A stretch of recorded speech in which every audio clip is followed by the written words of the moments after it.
దేవుణ్ణి ఎంతగానో శోధిస్తూ, అయ్యా నాకు మాంసం కావాలి, అయ్యా నాకు మంచి నీళ్లు కావాలి, అయ్యా నాకు ఎండ వస్తుంది, అయ్యా నాకు చెప్పులు లేవు, అయ్యా నాకు దూడ కావాలి అని రంకులు వేస్తూ ఉన్నారు వాళ్ళు.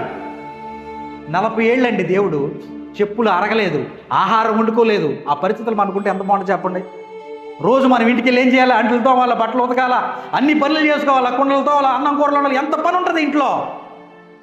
కానీ ఆ ప్రజలకి ఆహారం ఉండవసరంలా, 40 సంవత్సరాల పాటు వాళ్ళు బట్టలు కొనుక్కోవసరంలా, ఈఎంఐలో పెట్టి చెప్పులు కొనుక్కోవసరంలా, రకరకాలి.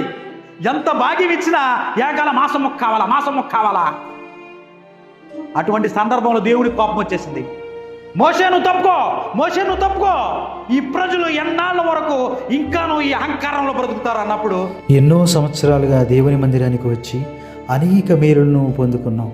ఎన్నో కష్టాలు, నష్టాలు, వేదనలు, అనారోగ్యాల నుంచి దేవుడు నిన్ను తప్పించాడు. కానీ ఇప్పుడు చిన్న సమస్య వచ్చిందని దేవుని విడిచిపెట్టేస్తావా? ఇప్పుడు చిన్న ఇబ్బంది వచ్చిందని ఆ విశ్వాస విషయంలో సనుగుతావా? వారు అరణ్యములో విశ్వాసము లేకపోవటం వల్ల రాలిపోయారు, ఆ కానాను చేరలేకపోయారు. ఈరోజు నువ్వు పరలోకానికి చేరుకోవాలంటే నీ జీవితాంతం ఆయన మీద విశ్వాసాన్ని కలిగి ఉండాలి. విశ్వాసమునకు కర్తయు దాన్ని కొనసాగించు. ఆ క్రీస్తు వైపు నువ్వు చూసినట్లయితే దేవుడు మరలా నీ హృదయంలో విశ్వాసాన్ని అనుగ్రహిస్తాడు. నీ జీవితంలో ఎట్టి పరిస్థితుల్లోనూ ఆ విశ్వాసాన్ని విడిచిపెట్టకు. ఎందుకనంటే ఆయన యందు విశ్వాసం ఉంచేవాడు ఏ మాత్రమును సిగ్గునందుడు. Amen. Praise Lord. Please subscribe the channel.